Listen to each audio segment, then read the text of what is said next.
Hello everyone and welcome back to Dream Daddy. Last time we said that we would go see Lucian, and because of some strange issue, I did not save the game, or maybe I was, just forgetful. And we're back here. I think I may have clicked one too many, and I have made it here. Sorry for the delay in upload, guys, but my life has been busy. Let's get back into it. Damien and I walk into the school and are immediately greeted by an anxious-looking Hugo. Hey, Damien. You're here in record time. I wouldn't miss it for the world, old friend, dear friend. Wow, whatever it is, doesn't seem like this is Hugo and Damien's first time to the My Kids Are in Trouble rodeo.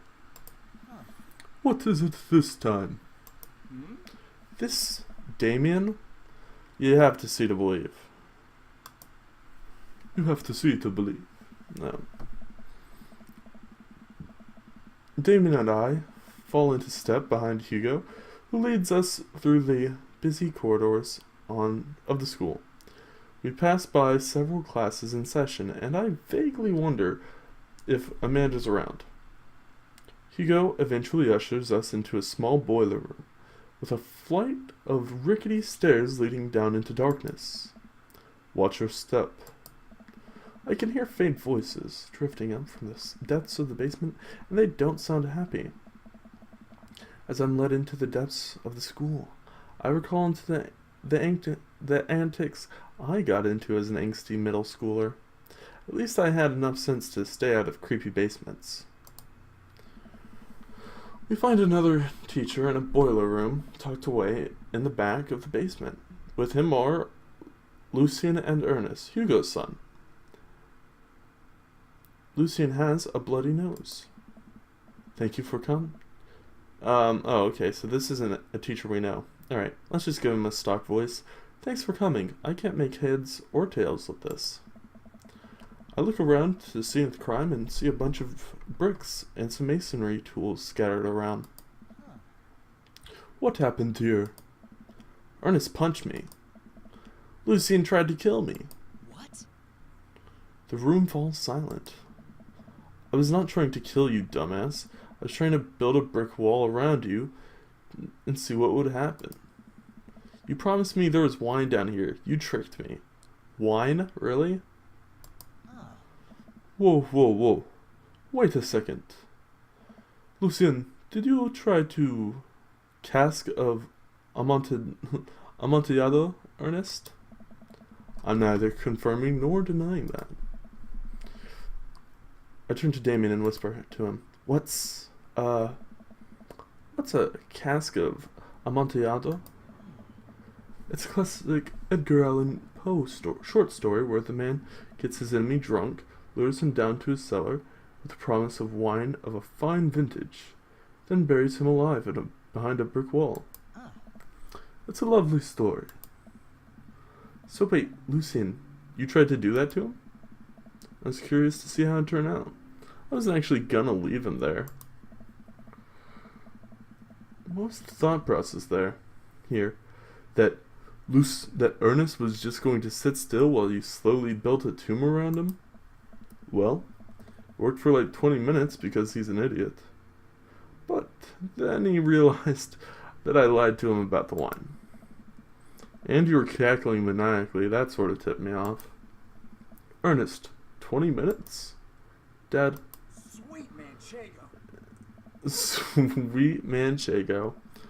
It took you 20 minutes? Son, we just did an entire 2-week unit on the cask of Amontillado.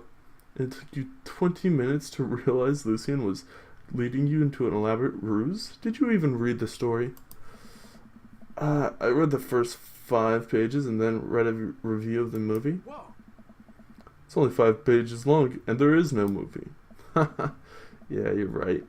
I paid Lucian to rate it for me. I don't know. Actually, he didn't even pay me. So when you think about it, this was me teaching him a lesson.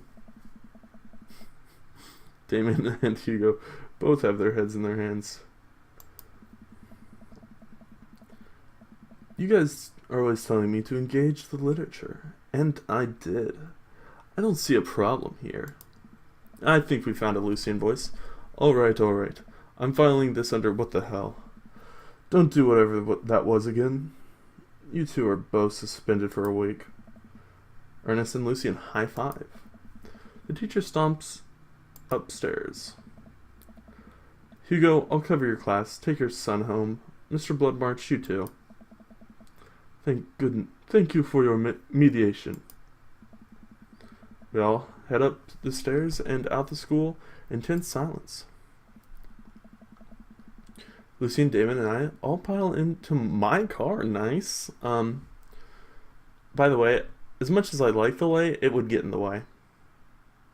I'm a poet and I didn't even know. Oh, I'm just kidding. Lucian immediately puts his hood up and stares out the window angrily. I'm not going to therapy again. I know, son. It's entirely up to you whether or not you want to go. But I do care about you and I see that you're struggling. So if you do decide that you would like to speak to a professional about your feelings, we can do that too. Maybe you can spend this next week looking for a summer job, I know how much you want your own car. Can't believe Damien's keeping his cool. I'm impressed. Fine. Thanks for not freaking out too hard. I love you, son. Lucian continues staring out of the window. Love you too. Hit me right in the heart. We spend the rest of the drive in relative silence. See, here it is. Yet again, it looks like it's nighttime. The moment we pull into the driveway, Lucian hops out of the car, slams the door, and runs inside. I didn't expect to have that conversation in front of you. He and I, we have a lot we need to work out. It's alright. And all things considered, Lucian's bricklaying was pretty good. So there's your silver lining. Could be a mason. There is that, yes. I really admired how you handled that. Maybe. He's probably going through a phase. Maybe he's not. Does this kind of thing happen a lot? Yes. Once in a blue moon, yes. He rather enjoys pranking his classmates, teachers, and me. Wow. I don't know if I could handle that in all honesty. Don't fret. I've learned to be patient with him. See you around soon? It would be my honor and my pleasure. Damien bows with a flourish. Classy. Oh, hey, it's Amanda Panda. It's actually Amanda Panda. Well, I don't care. I come here to find Amanda curled up on the couch with a blanket watching TV. I plop down next to her. Yo. What you watching? Tiny House Hunting Brothers Extreme Edition. Ugh, I hate this show.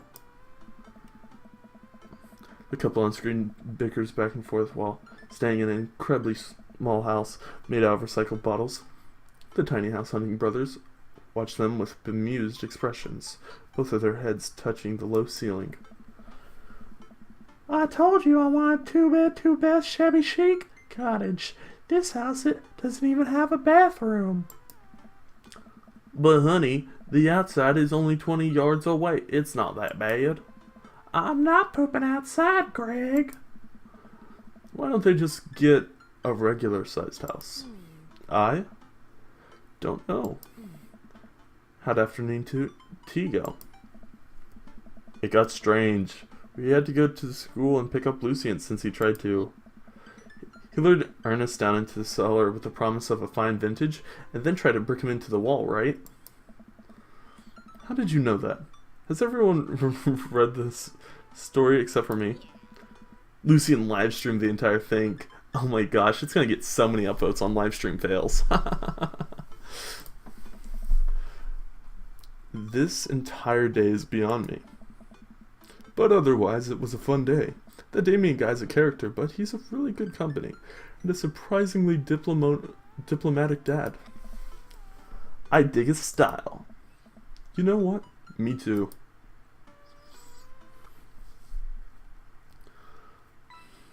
Date complete. Relax, Dad. Edwardian. Darkness. Basement. Afternoon tea. That is Rank- the jammiest bits of jam. Rank A. I'm not quite sure what that one means. I read it in an article once about the Victorian era. Okay. That's nice. Oh, we got an achievement pop up. Interview with the vampire. 1/3 of the way there. The nice mail person slots a couple letters in a large yellow envelope through the slot. It takes a couple to get in. Hey, my coupons. Take a look at the large yellow envelope. Likely knock on Amanda's door. She probably has headphones on. Amanda? She yells through the door. What? I don't like yelling. It's very loud. I have something for you. I'm kind of busy right now. Can you come back later? That's as close as we're gonna get to me yelling. Okay. Just thought you'd want this big old envelope we got from here. Immediately, Amanda pushes her door open. Horn Institute for the Arts? I mean, if you're busy, I can come back. Father, please. I hand her the envelope, which she tears open with her teeth. That's probably bad for your teeth. She doesn't seem to hear me and spits out a piece of the envelope. She pulls out a letter and unfolds it. And the suspense is killing me. This is her dream school. Amanda's face is unreadable. I can't believe this. Oh. Honey, it's okay if you did. I got in. Oh. I got in. Amanda tosses the letter aside and gives me a big hug. Congrats, sweetie. That's amazing. I'm so proud of you. She pulls away and looks at the letter again. Oh my god, I really can't believe I got in. Well, of course you got in. You're a great student, you nailed that interview, and your photography is incredible. Wait, Dad? I know this one's really expensive, and it's so far away. I think for a moment.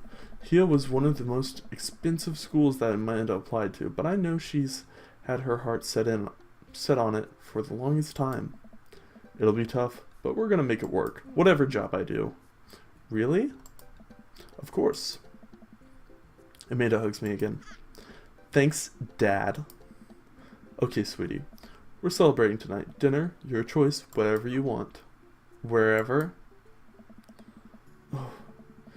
Amanda and I walk along the bayside, tearing into our foil-wrapped burritos from a nearby food truck. You could have chosen anywhere in Maple Bay. Cost wasn't a determining factor. Please, Dad. You know I'm a simple gal. Just give me a Rito with a view. That'd be view Rito. Actually, I rescind that joke. It was bad. I can't say I'm mad. Amanda and I sit on a patch of grass and watch ships sail lazily through the bay. And the dorms are right near a bunch of cafes, and there are all these galleries. And there's a discount if you bring your student ID, and... Amanda, slow down. You're gonna choke on your burrito. I know, I'm just excited. Did I mention that students get their own studio space once they're seniors? And we get all the professional photo editing software for free? It's nice to see Amanda so enthusiastic about Hia, but I wish she wouldn't do it between bites of her burrito. I thought I taught her to chew with her mouth closed. I wonder who my roommate's gonna be. You take an online survey and they match you with someone with a similar major and interests. I bet we're gonna be best friends. Not really. Well, it depends on what school you go to and how popular your major is. For me, not so much. Craig and I were. A good roommate can be a lifelong friend. But don't even get me started on bad roommates. Oh no. I'm just kidding. We didn't have a bad roommate. Our only other roommate was a puppy Craig brought home one night. We spent an entire semester fabricating a story about our new foreign exchange student who had a really bad cough that sounded like exactly like a dog's bark. Carl ruled. Oh, they let you have dorms in the animal if you get a note saying you need one. I bet I could forge one. I think I'd get a rabbit, or maybe a snake, or maybe both. Would the snake eat the rabbit though? Oh boy, think I'll leave that all up to you.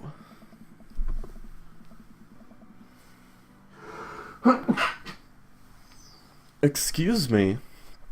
I tried to turn my head away from the microphone so you wouldn't hear that, but you probably still did. She's so excited. I don't want to disappoint her, but I need to be real for a second. So you know I had a talk with Mr. Vega. He didn't tell you about the dumpster fire, did he? What? No. I don't want to put a damper on your good news, but I need you to knock it out of the park these last few months of school, okay? If you really want to go to Horns, we need that scholarship money. I know you can do it. Yeah, don't end up like me.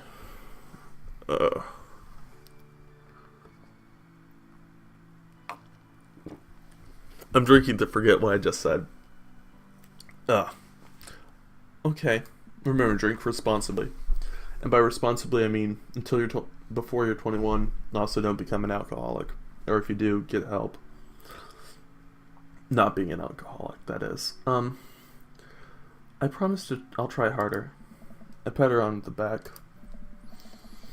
Think you can handle a 14-hour drive to come home for the holidays? There's gonna be some treacherous ice roads to cross.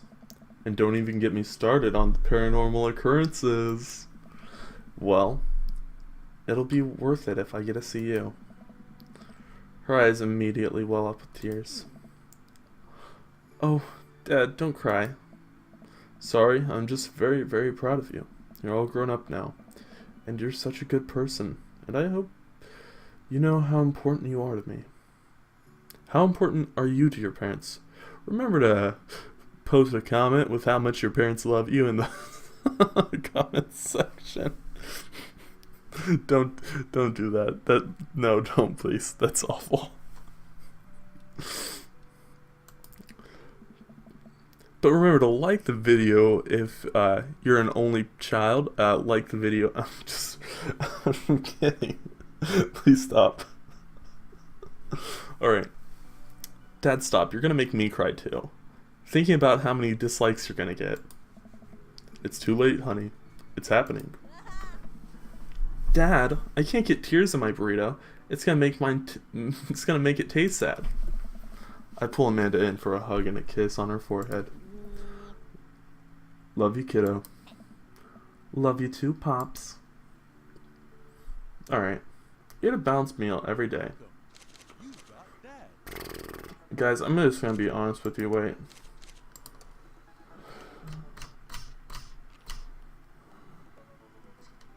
Okay.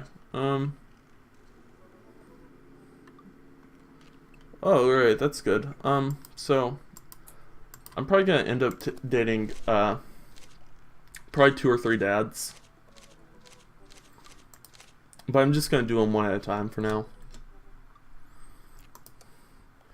I'm sorry if I'm doing it wrong. Whatever, who cares? We're gonna date Damien again though. That first date with him was really nice. Lucian's a little weird. I mean, you know, anyone who puts...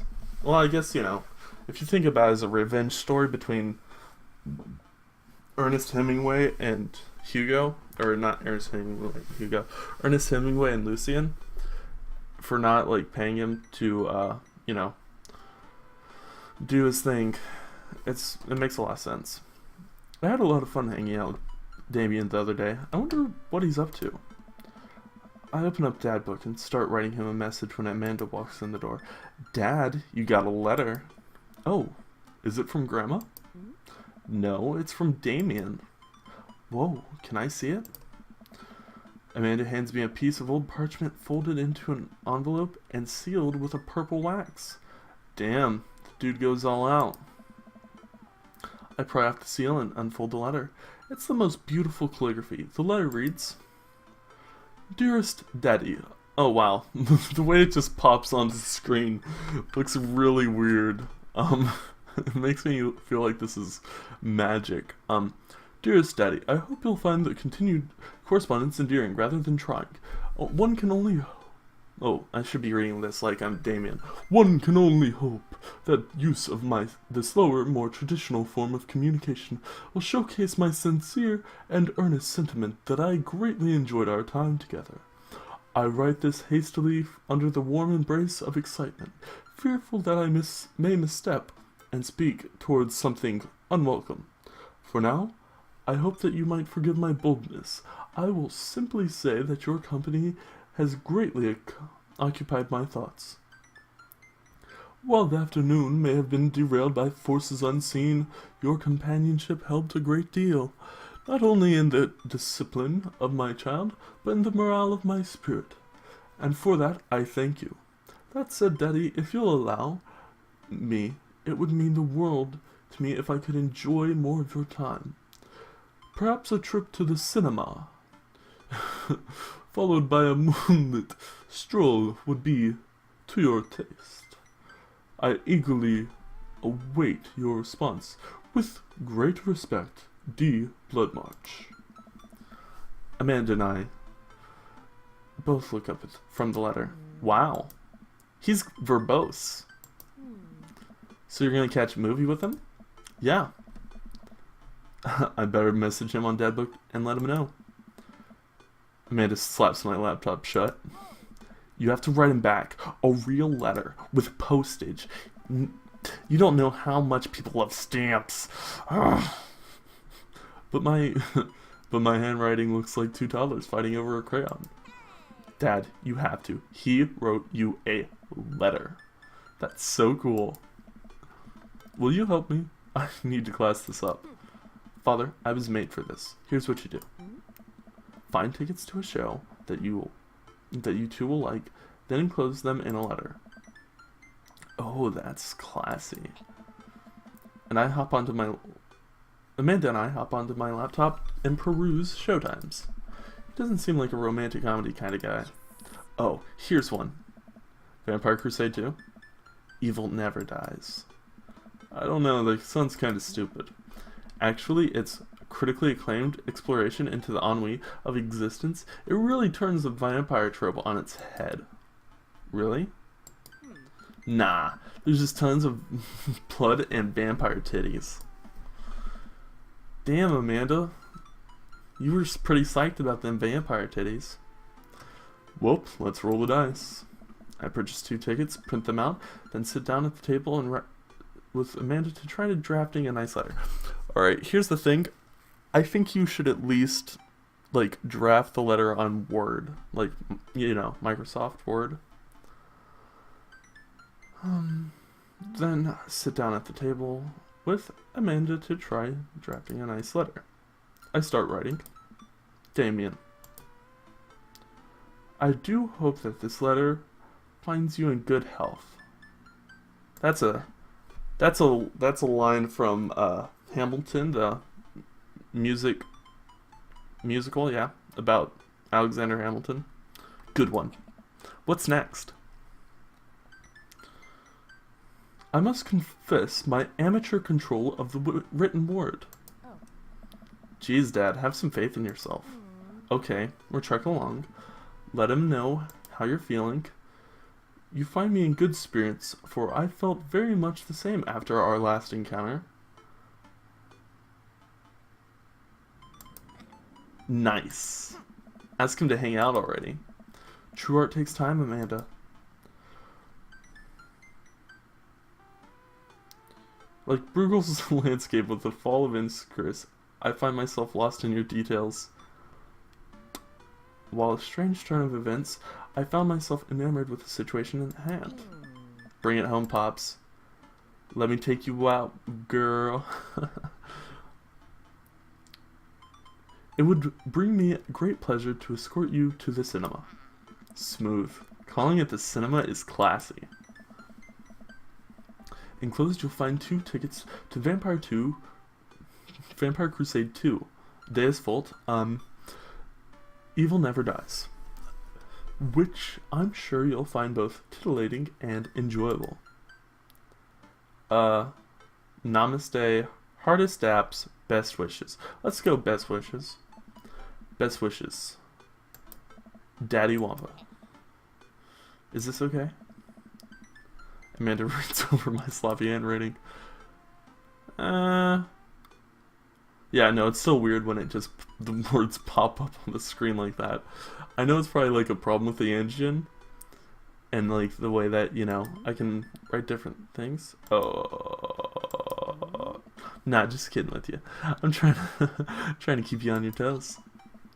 Now all you have to do is seal it and put it in his mailbox. Can I seal it with tape? That's not authentic enough.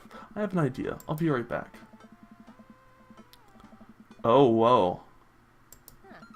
You gotta have a wax seal.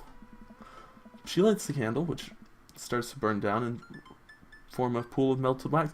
How long are we doing this for? Also, do you have school today, Amanda? What's the one other thing? Pour some wax onto the folded letter and expertly presses the small piece of wood into it. She lets it dry for a second and moves the wood away, revealing, here it is, your sigil. What was a kitten with a bow on its head. Alright, and get down. Scrapbooking stuff always comes in the clutch. You scrapbook? Aren't you like, 18, not 89? I'm kidding. If you're a scrapbooker, you're fine, but just know you're getting old. And I'm glad to see you, you've come to terms with that.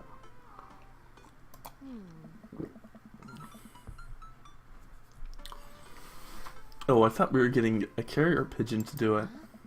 I already called my guy. I have a pigeon guy. Marcus has the good pigeons.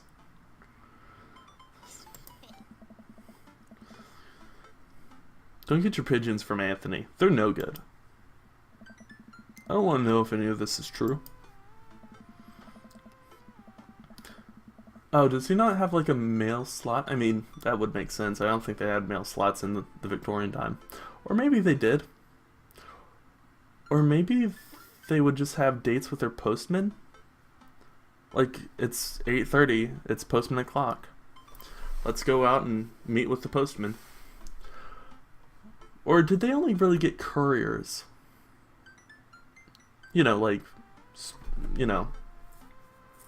Mailmen, but like for hire. Not like as the USPS. I don't know. I slip him the old letter. Now we play the waiting game.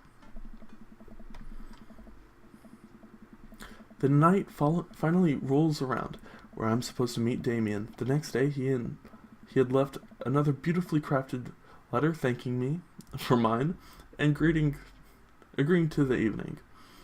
Amanda helps me pick out a nice outfit, and I show up to the theater a little bit early. It's a chilly night. The theater is kind of crowded, but it's still nice. How do you do?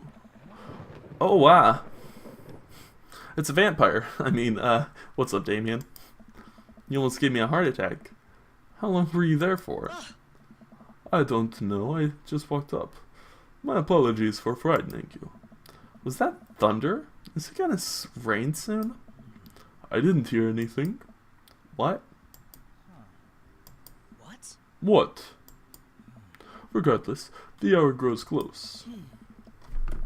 Shall we take our seats in the cinema? I must thank you again for purchasing our tickets. Please allow me to repay the deed in Sour Patch Kids, or perhaps Milk Duds. I'm more of a Kit Kat, Twizzler type of guy. My dad's here. I turn around to find Lucian standing a few feet behind us with a gaggle of other goth kids. Lucian, how nice to see you. I didn't know you were coming to the theater. I'm glad to see you spending some quality time with your friends. Whatever, Dad. And what movie will you be attending tonight? My friends and I are making me see some kids movie about talking animals. I don't really care about it. Well, I do hope you enjoy your evening. We'll be watching Vampire Crusade 2, Evil Never Dies. Oh, my. You? Watching that? Yeah, I thought Damien would enjoy it. Ha! Good luck with that, Dad. Oh, I'm afraid he knows his father better than I do, which would make sense. Lucian rejoins his friends, and I look over to Damien. Good luck with what? It's nothing. My son loves to tease. We wait in line for a little longer, and Damien buys us snacks. He seems a little nervous. I wonder what's wrong. Damien and I take our seats and settle in for previews. Glancing at him, I can see that he's sweating profusely and gripping his armrest. Oh, is he afraid of vampires? Let's see here. The movie hasn't even started yet. Vampires, huh? Is everything okay? Is my real... That's my real response. I don't like to assume what's up. Everything is perfectly fine. I'm so excited for this film. I'm devoted patron of the arts, especially the scary arts. The scarier the better. Do you have a favorite horror movie? Of course I have a favorite horror movie. Mine is Halloween Town. Terrifying. Oh, interesting. That's odd. I don't seem to remember Halloween Town being that scary. You know what's really scary? That inside of you there's a skeleton. And also that you're gonna die and there's nothing you can do about it. But mostly the skeleton thing. I would have expected him to bring up some sort of strange foreign horror film I'd never heard of. Especially since that's what his profile said was his favorite type of movie. Damien's knuckles are turning white. It looks like he's about to rip the armrest off. Wait a second. Damien, are you afraid of horror movies? Well, I mean, you're supposed to be. What? You must be joking. I love horror. The lights dim for the film. Ooh, sex. Damien screams. Sexy, manly scream. I apologize. I was thinking about something far scarier than this movie, which is not scary at all. We settle in and the film starts. I offer Damien some Twizzlers, and he takes one. I take note of how much his hands are shaking. The title flashes across the screen in bloody letters. Vampire Crusade 2. Evil Never Dies. A pale man with long silver hair, glittering red eyes, and well-oiled abs sits up in a coffin. Oh, that's the scariest thing of all. Glistening abs. Never trust a man whose abs are just naturally glistening. He is those things, alright? Don't let him fool you. Awaken, my coven. Two vampires slide the tops off their stone coffins onto the floor. Brother, is it time? Yes, husband. Why did I go to Harvey's wife? Yes, husband. But also, mortal enemy. It is time. The three look at each other and then to the camera. The Vampire Crusade. This rules. Trio of vampires flies off into the night as foreboding organ music plays in the distance. I somehow get lost in the movie. As dumb as it sounds, it's actually pretty fun. I've seen the Underworld movies. I love that he just keeps screaming. We get to a tense moment where Romulus Trueblood sits at a truce with the general of the human army, whose wife Romulus has fallen in love with. Romulus, it's good to finally meet you. General, I agree. It's good to finally blood you. What? Romulus. Left at the screen just turned red. Romulus leaps out and slashes the general's throat. Blood splatters over everything, including the camera. Damien screams again, reflexively grasping my hand. Alright, I don't know if any of you guys go to horror movies in person, but if you don't, I think horror movies are one of the few things that is going to keep cinemas relevant. Because going to see a scary movie with people that scream is amazing. I went to see it recently with my cousin, and it was great just watching people freak out. It was amazing. Okay. I immediately blush, forgetting about any vampires or blood or vampiric blood. What? Oh, I'm terribly sorry. Damien retracts his hand and places it back in his lap. I wish it was in my lap. I wish he put his hand in my lap. I was writing a novel in my head about blood magic and I got to, extremely scary section. Damien goes back to quietly stressing out over the movie. It's kind of cute that he won't admit that he's afraid of it. I wish he would hold my hand again. Maybe I could do something to make him feel more comfortable? I've got it. I'll do what adult dads do best. No! Don't talk during the movie. I think tell a dad joke is of the three. Like, I think you should get, like, kneecapped if you, like, talk loudly in a movie. If it's not, like, above whisper volume, you're doing it wrong. Where does a dog go when it loses its tail? Where? To the retail store. Yeah!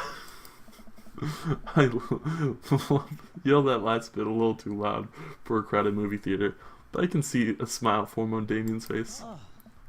Good one, Daddy. The rest of the movie goes by relatively smoothly, with only a few whimpers from Damien. Maybe he would have liked the romantic comedy better. I'm just surprised that the only, like, other choice between this was, like, kids movie that Lucian's going to go see, the romantic comedy that we know nothing about, and Vampire Crusade 2, Evil Never Dies. Bet some of you didn't think I'd memorize that name, but I did. And I'm under the influence of blood magic. Romulus Bad Blood. It appears that the true Vampire Crusade was the Vampire Crusade in our hearts, our cold, unbeating hearts. Romulus and the general's wife begin making out hard. What? What? The title fades to black. The end appears on the screen, but then it hard cuts to Demetrius and his rival lover, Carmela, who watch the two from afar. Oh no, twist ending. Our bloodline has been too pure for 1,000 years. Romulus has betrayed us by loving a human woman. It will only be a short time before the next Vampire Crusade 3. Evil must die again. More thunder. More ominous organs. The movie fades out, and a bloody question mark now accompanies the end. Damien and I walk out to the movie theater amongst throngs of chattering moviegoers. He's a little more pale than I remember, but otherwise he seems to have survived the encounter. He even seems invigorated. What an interesting film. While the premise immediately struck me as pedestrian, I was intrigued by its harrowing love story and great attention to details in regards to vampiric lore. Yeah, it was pretty good. A lot more vampire titties than I thought there would be. See, even though Daddy Wampa is, dating men, it's obvious that he's bi. This fits into the canon of who I've made Daddy Wampa to be. Come, the night is young, let's take a stroll. Let's take a stroll next time. So, guys, stay safe. Ignore those barking dogs. And I'll see you guys next time. Bye.